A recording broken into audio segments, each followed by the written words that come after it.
How are you, Zach? Randy from Pittsburgh, Pennsylvania. Hey, Randy. How are you, man? Thanks for having me, man.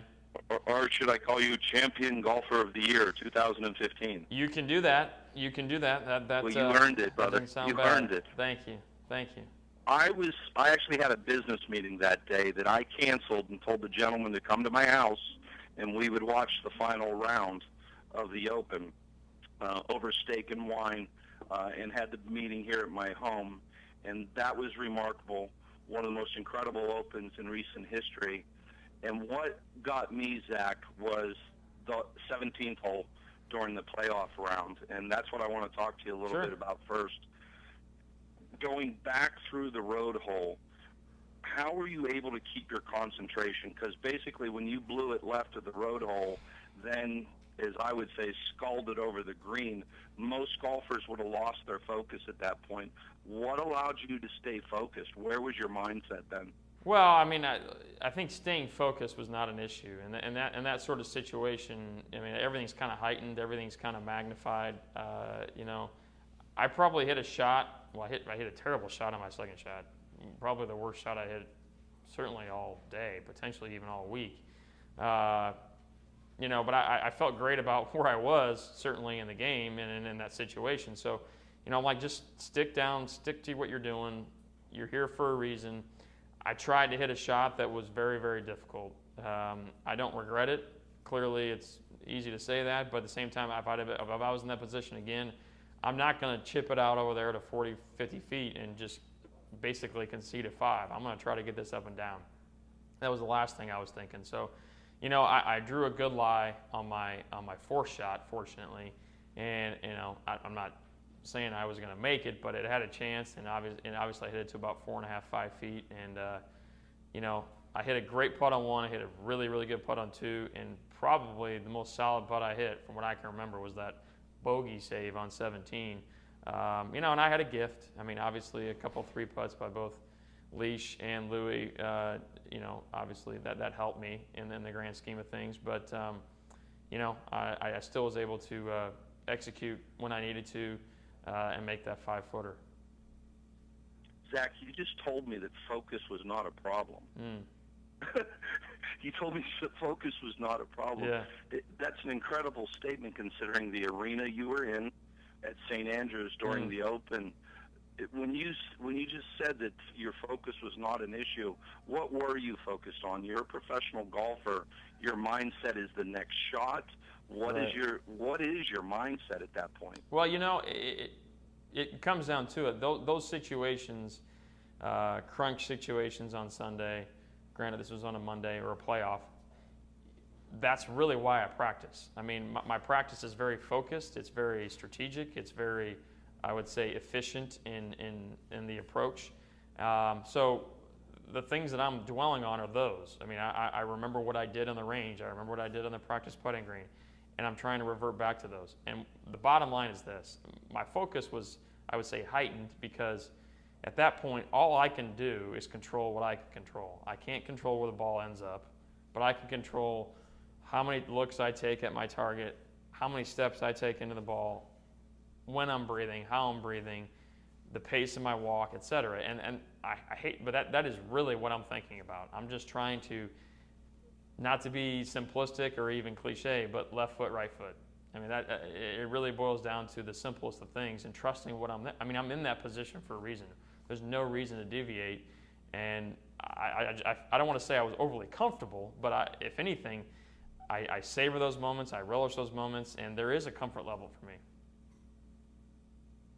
How far was the ball buried in the rough when you scalded over the green? How deep was that ball in there? You know what? It was sitting up pretty nice. I mean, that grass there is kind of wispy. Obviously, I got a break that it didn't go down onto the cart path. But yeah, really, it was a pretty fortuitous lie considering where it could have been.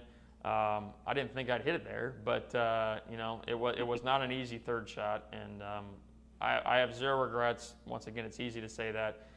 I'm not going to lay it up. I'm gonna be aggressive. I mean, you have to, and especially when you're competing against two world-class players, you just can't sit there and you know, and concede shots. So I had a great lie. I used my 54-degree wedge because it was so severely uphill. I didn't want to slide underneath it, and I felt like it was the safest play, and obviously a play I could get within about 6 to 8 feet. And fortunately, it was a little bit closer, and the rest is history.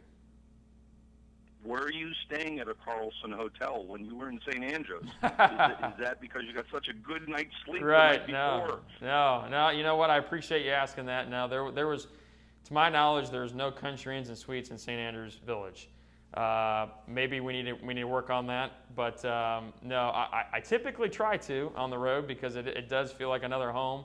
But no, I had my wife over there with me, and we had a good stay. And a great week together that obviously culminated in a week we will never forget. And having my wife travel with me is pretty special. It doesn't happen that often. We've got 3 young kids. We did not take them to Scotland because they would have been a mess. But when we do travel, because it is a priority of ours, we want to stay together. We are a family. We try to make it as easy on my kids as possible. Staying at country inns and suites just makes it that much easier. It's almost like a seamless transition from home to a hotel. And you know what? I couldn't be luckier to have great people around me that support me in that fashion, starting with my wife. It's wonderful. It's absolutely wonderful. Zach, I want to talk a little bit about your foundation. I've said over the years, only God himself knows how many millions and millions of dollars golf is raised for charity. Whether it be Wounded Warrior Project, whether it be a children's home, and for you to be altruistic like this with your foundation. Why don't you talk a little bit about your foundation? Sure. No, I appreciate you asking me. When it comes down to it, golf provides a pretty awesome platform. I mean, and for a number of facets.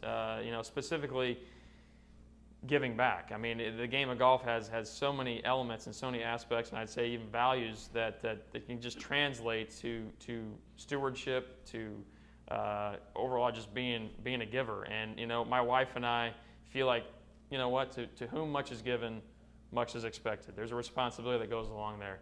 And if I can support the community, the people, the individuals that supported me from day one, well, that's exactly what I'm going to do. We're called to do that, and I relish that. I relish those opportunities. I relish those moments. And bottom line is, as you know, when you get good people around you, good things can happen. I've got great support back in my home state of Iowa and where I live down in St. Simons Island, Georgia.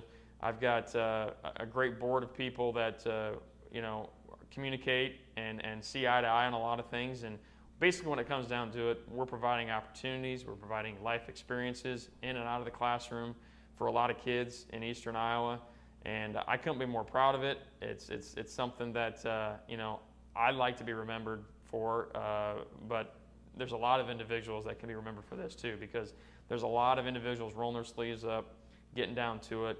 We've got great individuals backing it. We've got great sponsors backing it, country inns specifically for the last year and a half. And, like I said, when you get people with the right goal, the same mindset, just quality things can happen. And I think it's a calling. I think it's a responsibility, and it's something I don't take lightly. And you know what? I hope it's something I can pass down to my children. It's wonderful. Look, brother, I know you're a busy schedule this morning, and I appreciate it. And one last question for you. Please. Some people are saying, and certainly I thought this was one of the best Open Championships I've ever saw, if not the best. One word, just one word to describe your overall Open experience. Whew. Awe. Who? Okay, Awe. I'm gonna write that Awe. down. Quote Zach. Yeah. No, I'm gonna say awe. Augusta in 07 was shock and awe. 2015 Open champion. I am in awe. All right, my brother. Good luck and continued success on your journey with golf, and more importantly, with what your foundation's doing. Thank you, Randy. I appreciate it.